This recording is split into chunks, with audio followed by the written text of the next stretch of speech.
Olá, meu irmão, minha irmã, eu sou o Padre Calmon Malta, sou missionário claretiano, autor do livro Mundanismo Espiritual, a denúncia de Francisco e o caminho de superação, pela editora Ave Maria. Nós entramos hoje no 9º capítulo deste livro, na terceira parte, que é a parte da superação deste mundanismo espiritual que o Papa Francisco denunciou na exortação apostólica Evangelii Gaudium. Antes de continuar, quero convidar você a compartilhar esse vídeo, a interagir conosco, mande seus comentários, faça a sua interação para amadurecermos na fé. Eu não sei de muita coisa, na verdade eu sei quase nada, mas aquilo que eu sei eu gostaria de compartilhar com você para juntos crescermos. Para juntos crescermos. A verdade é da palavra de Deus e daquilo que a igreja nos ensina na sua doutrina. Tá bom? Então veja só, meu irmão e minha irmã, neste capítulo 9, desta terceira parte da superação do mundanismo espiritual, neste capítulo 9, então nós temos a conversão como o elemento chave deste processo de superação do mundanismo espiritual. Aquilo que o Papa Francisco chamou de conversão missionária da Igreja. E aqui eu gostaria de ler um trechinho do livro para você, para que você de fato entre e entenda este processo. Veja, Francisco convida a Igreja a um processo de conversão missionária, uma vez que o convite é feito a todos, indistintamente, inclusive a própria instituição, como herdeira e transmissora dos valores recebidos de Jesus Cristo.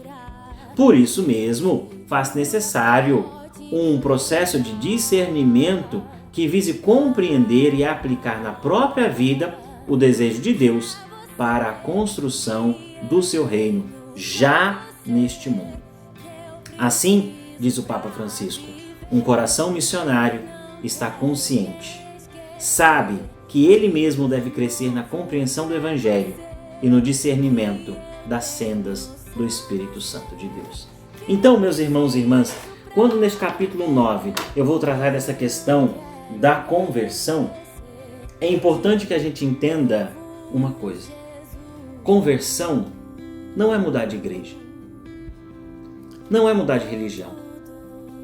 Conversão é mudar de vida, é mudar o meu modo de pensar, é mudar o meu modo de ser, sempre fundamentado e baseado no Evangelho de Jesus e no próprio Jesus.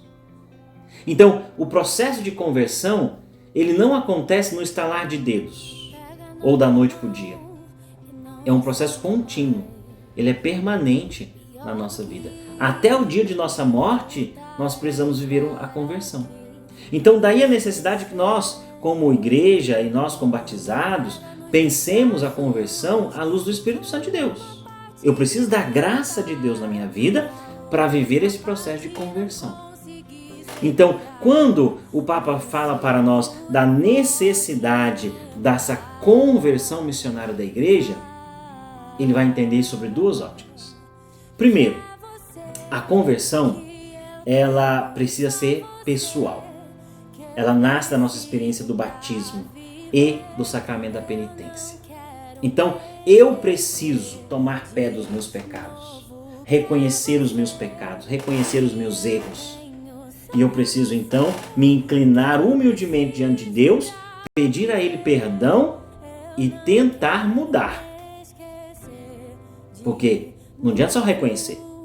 Eu preciso fazer um esforço para mudar, que sozinho eu não consigo. Daí a necessidade da graça de Deus. Então, quando eu vou ao sacerdote, peço perdão, eu já reconheci os meus erros. Peço perdão, então eu tenho um firme propósito de mudar de vida. Então, a conversão, ela requer de nós este movimento. E este movimento faz com que a gente cresça, amadureça, cada dia. E é isso que nós chamamos de santidade. Então a santidade é este processo de amadurecimento da nossa vida até alcançarmos o reino de Deus. Por outro lado, se essa conversão ela é pessoal e nasce do nosso batismo e da nossa contrição na penitência, ela também é uma conversão eclesial, ou seja, da igreja. A igreja constantemente precisa se reformar, ou seja, precisa se converter. Ela também precisa parar e fazer um exame de consciência de como ela está, do processo que ela está, no momento em que ela está, para avançar cada dia mais. Avançar mais e melhor no Espírito Santo de Deus. É isto que a esteira da tradição nos ensina.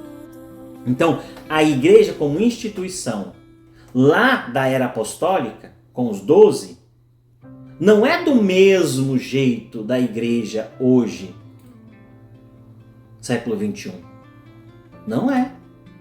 Então, a igreja do século I e a igreja do século XXI é a mesma igreja, mas o tempo cronológico dessa igreja, os fatores culturais, ambientais, da onde essa igreja está inserida, muda ao longo do tempo. E este processo de conversão eclesial a igreja também precisa fazer. Não é? Quando o Papa João Paulo II, São João Paulo II, ele pede perdão em nome da igreja a tantas pessoas que ao longo da história sofreram por uma má compreensão ou até má postura da igreja, aí o Papa Bento vai fazer também, né, esse pedido, o Papa Francisco nem se fala, né? Então, veja, é a igreja desse processo de conversão permanente. Então, se ao mesmo tempo eu, como fiel católico, preciso fazer esse processo de conversão, a instituição também precisa cada dia melhorar mais. Então, no processo de superação do mundanismo espiritual, a conversão tem um papel importante. E eu preciso estar aberto à graça de Deus para poder viver esses desafios, porque é um desafio, principalmente institucional, né? A igreja, ela não pode mais se ver como uma mãe carrasca, dura, fechada. A igreja é mãe, com o coração aberto, que acolhe a todos, que cura as feridas de todos, em nome de Jesus, seu Filho. Amém? Então, não esqueça de compartilhar, de dar o seu like, fazer o seu comentário, clique no sininho. E se você ainda não adquiriu o livro, pode entrar no site da editora Ave Maria e lá você consegue esta obra também. Que Deus e a Virgem Maria nos acompanhem a todos, em nome do Pai, do Filho e do Espírito Santo.